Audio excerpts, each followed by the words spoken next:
You promise yourself it is only one. One cigarette at the party, after the bad news, on the day everything goes wrong, and then back to being a non-smoker tomorrow. For a tiny handful of people, maybe that holds.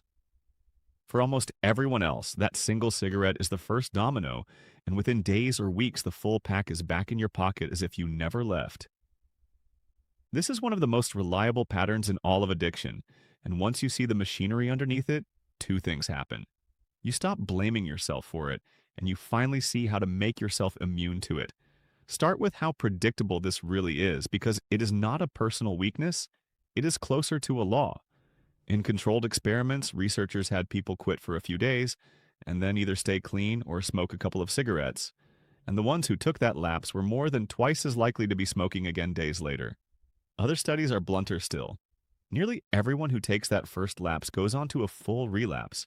So if just one has dragged you back before, you were not weak.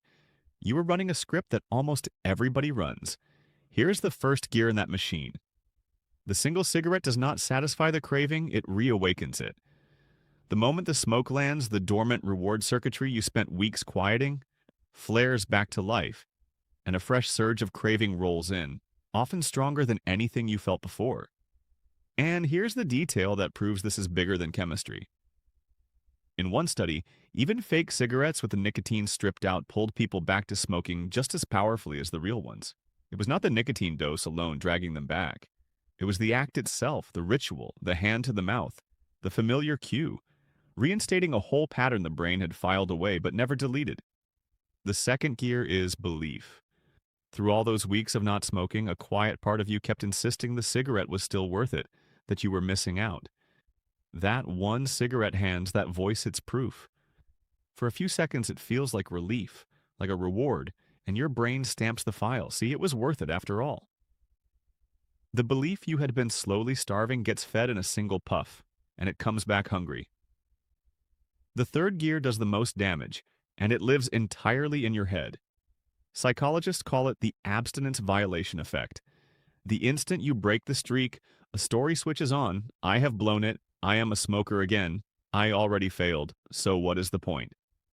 And it is not really the guilt that sinks you. It is that quiet decision to give up. The collapse of I can do this into why bother. Researchers tracking real quitters in real time found that the ones who felt like throwing in the towel after the first slip were exactly the ones who slid fastest into a full relapse. The cigarette did not only reignite a craving, it handed you a reason to stop trying. So, three things fire at once off a single cigarette: a reawakened craving, a revived belief, and a collapse of resolve. No wonder just one so rarely stays one. But look closely at what all three of those gears depend on. They each assume the desire was still there, just held down. The reawakened craving needs a craving to reawaken. The revived belief needs a belief still hiding in you.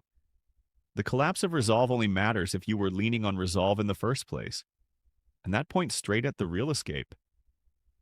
The danger of just one is not truly about the one cigarette. It is about the live want sitting underneath it. Which is why the best way to stop smoking has so little to do with willpower and everything to do with whether that want is still alive at all. Take the want away. Genuinely dissolve it rather than suppress it. And a stray cigarette has nothing to reignite, no belief left to revive, and no streak whose breaking can crush you because you were never gritting your teeth to begin with. And this is the trap baked into most of the help on offer. The patches, the gum, the lozenges, the usual stop-smoking aids are built to suppress the craving, not erase it, to hold the lid on a pot that is still boiling. The structured options often do the same, whether they arrive branded as stop-smoking programs or as clinical smoking cessation programs, and the quit-smoking aids a doctor hands over mostly manage the symptom, while the want quietly simmers underneath. So those smoking cessation aids can carry you through a month, even a year, but they leave you in precisely the fragile state we have been describing, clean on the surface and still wanting underneath, which is the exact condition in which a single cigarette becomes a landmine. The only durable protection is to take the desire out of the equation entirely, and that runs on two levels. Consciously, cognitive behavioral therapy and rational emotive behavior therapy take the beliefs that keep the want smoldering. The quiet, I would still love one. and argue them down until they stop being true for you. Beneath conscious reach, where the automatic pull lives, hypnotherapy to quit smoking uses calm, guided audio to diffuse the reflex at its source. Hypnotherapy to quit smoking is not the star of the show, only the part that gets to the wiring reason cannot. The clearest example of that I have come across is a 6-day program called Quit Sure. It is a real quit smoking program rather than a streak tracker, the kind of cessation program designed to empty out the desire instead of policing it forever. And here's the part that throws everyone. With the Quit Sure program, you do not have to stop smoking to begin. You keep smoking your normal cigarettes right through the first days. You light up on purpose, fully attentive while you do, until the wanting itself goes cold, so that if a stray cigarette ever crosses your path later, there is simply no fire left for it to relight. It was made by Stanford, IIT, and IIM alumni who had smoked themselves, which is probably why it reads less like a warning label and more like a conversation. Finding that is harder than it should be, because the field is mostly clutter. Any store will flood you with smoking cessation apps, most of them just counters with a badge attached.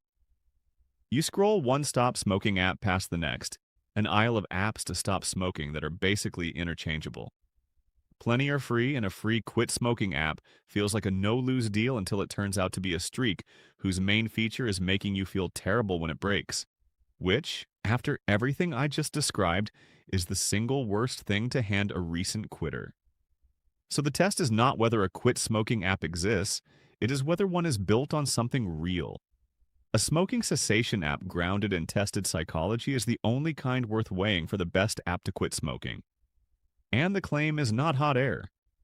QuitSure's results came through peer review in the JMIR journals, the Journal of Medical Internet Research, which logged an 80.1% success rate among program completers at the 30-day mark.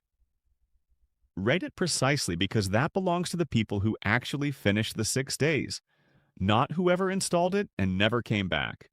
With more than 3 million downloads behind it, it is a number a lot of people have already tested on themselves. So, to land it. Why does just one almost always lead back to a full pack? Because for most quitters, the want never actually left.